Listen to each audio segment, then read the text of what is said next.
Oh, this one's a real mystery here, isn't it? I wonder what could possibly be Maddie's type. I wonder if it's going to be emotionally stable, financially sound, man who kind of values his peaceful enjoyment of life without much drama. Let's take a look. I'm already sure of the answer on that. My type is always people who are emotionally unavailable. That always People ends who up are being emotionally unavailable. I don't purposely go for that, but I always end up in situations where it's like this person doesn't want a relationship, and then the person who does is like perfect on paper, but like there's no spark. But the people I have a spark with are the ones who are like not good for me. My type is. Oh, I've never heard that said before, have you? Now, obviously, many women fall in that same category where they covet the one who doesn't actually like them.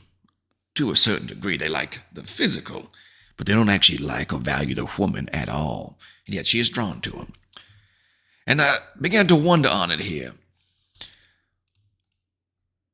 After seeing this clip from old Chris Williamson, we'll fire it up here, and then we'll get down into the nitty-gritty of what the topic is about. To choose emotionally unavailable men. Maybe. What's the weirdest propaganda that you feel like movies have tried to push on you in your lifetime? For me, I grew up with tons and tons of movies that kept saying that the worst thing a man could be is a grown-up. You'd see a love triangle of romances where the guy you're supposed to be rooting against, his only sin is that he's kind of normal. He's got a job and stuff. But then some... Yes, you do see that in, especially seeing the 90s movies and all that. The fellow who is the evil guy is usually just a stable guy who enjoys structure and routine. But he's not fun. He's not wild. He's not that adventurous. He wants the stability. And the other guy, a bit loony out there, a lot more adventurous. Some other guy, a bad boy, would come along, and it doesn't matter that he sleeps in his car. Or if both of the guys are financially stable, you're supposed to root for the one that is less emotionally stable, the one that's more childlike. Jason Pargin just broke my brain with this insight. I think it's so right. Like, modern romance culture isn't just telling stories. It's shaping selection criteria. Across movies, media, even mainstream dating advice, women are being subtly conditioned to seek out emotional unavailability and volatility as signs. Now, that's what I am going to speak on here on that topic. They frame it as if this is some new age socialization here, some cultural shift where everyone is now being brainwashed into enjoy that type of man or seek out that sort of relationship. Of desirability. And the result is a generation of women confusing conflict with compatibility and drama with depth and brokenness with mystery. It's the he's hard to love, but I can fix him fantasy, repackaged and repackaged in everything from films to novels. In The Notebook, Ali chooses Noah, the poor, impulsive, deeply emotional man, over Lon, her secure and respectable fiancé. But he's boring. Stability is boring, and true love is obsessive chaos. Now, the examples he gives there are true, but what I call attention to here is the notion that this is a new attitude being brought forth. Because to me, that's a little bit of blame shifting here, where you allow the modern women to say, well, that's not really our fault. Yeah, see, they told us to do that. They pushed without... It just, once again, shifts accountability away from them, which seems to be an awful lot of that going around. But if you just go back here in history and you look at old romance or love stories, did they feature stable, available men as the love interest, the object of desire, the hot, lustful item that was coveted? Did they?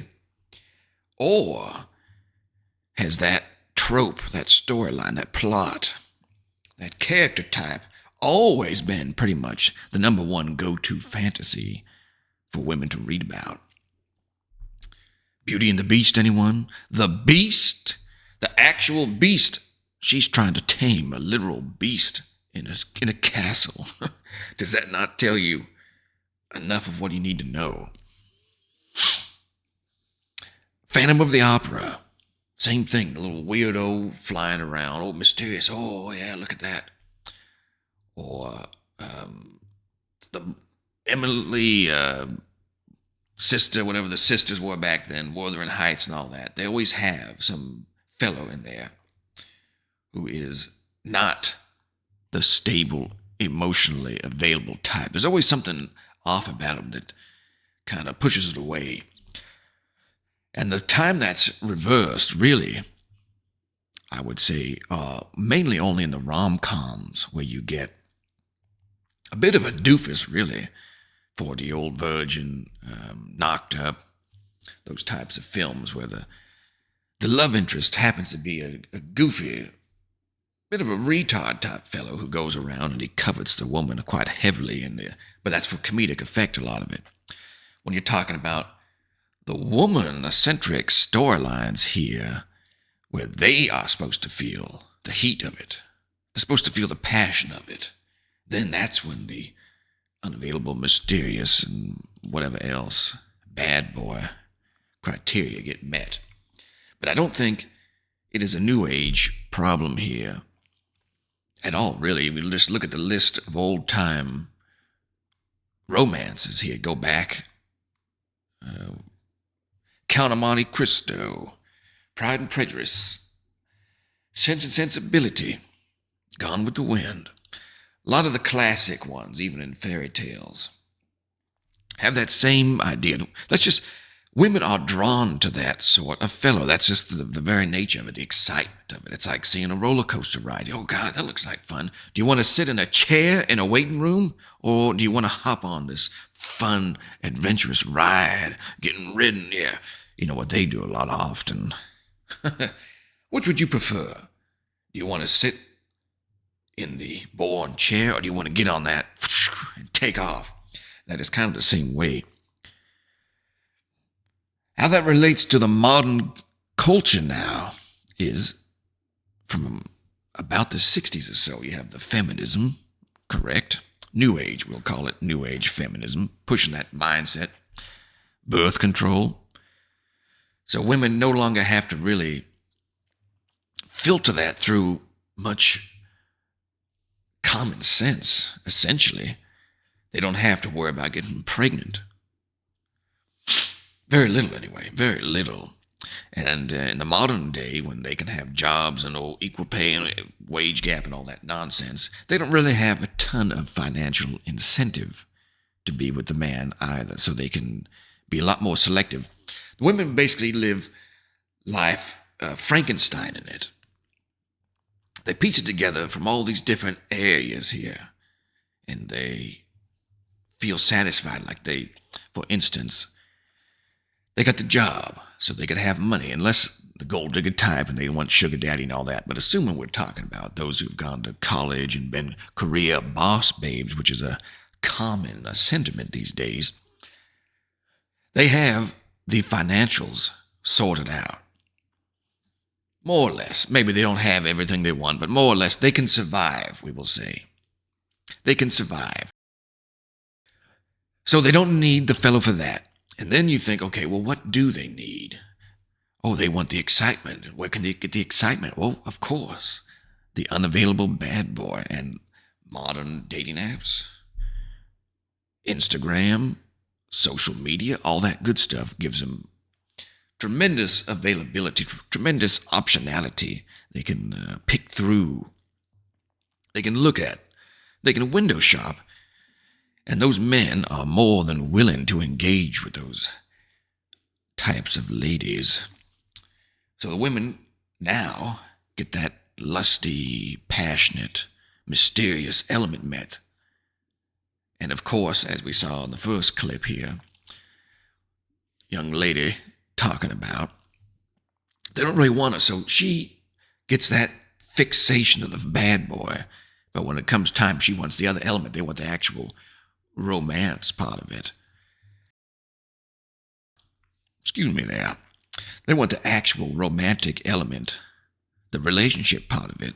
And that type of bad boy is not going to give it to him because there's 100 more Maddies lined up behind her waiting to get a turn with him.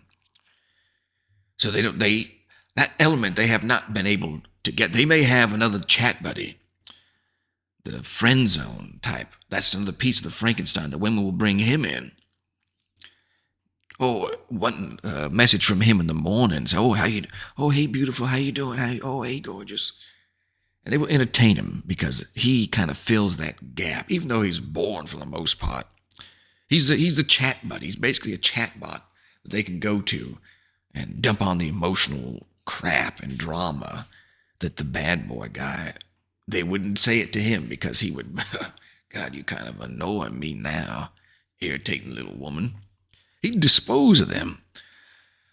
So they Frankenstein. They got the financier, they got the dog, the cat, some little companion. They get tremendous amounts of bad boys if they'd like, because it's super easy to do for the women. And then they have the simpy fellows who go out and want to buy them stuff and be the emotional support buddy that the woman has no actual interest in. So it's kind of this parasitic thing going back and forth here. But anyway, I just don't think that it is a New Age concept at all. That's my main point of all this huge rambling mess here, is that Williamson, get that clip up here, likens it to a New Age thing. I don't think it's new. I think it's women's. Well, what do you think about it? Is it a New Age thing, or perhaps is it what the good Lord above, a nature he gave to women, that they are now freer to pursue due to mankind's intervention and tinkering around with biology, technology, medicine, preventing pregnancies, increasing where women can find different men. And if you go back in time, why was that not the case? Well, you don't want to get pregnant. You can't be going out and getting taken to old Pound Town by a different fellow every night of the week and not expect to have that type of, we'll go to the abortion center. Why do you think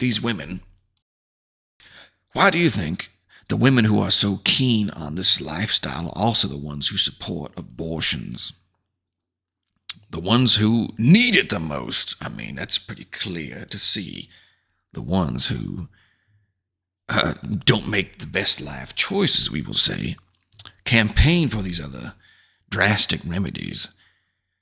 So anyway, I don't think it's not really anything against the women. It's just simply some initial natures that they are usually born with, and that society has now endorsed and made accessible to a large degree.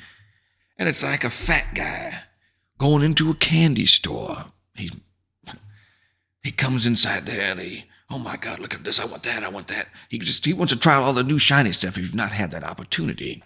And the fat guy had been starving for at least a few minutes outside. Now he's really ravenous, and he goes in there and he spots all these different items he wants. Oh, that's shiny.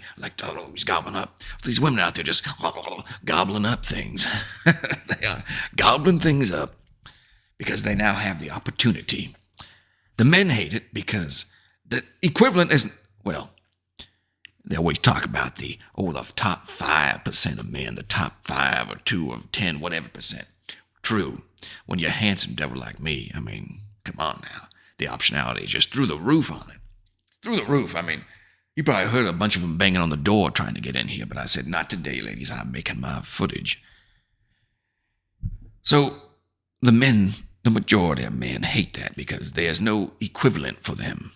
Women have gotten this great power, so to speak, and the men have nothing on their side to equal it out, to balance it out, and that is where the modern clash is coming from. Women have been given superpower, accessibility. Their initial traits haven't changed.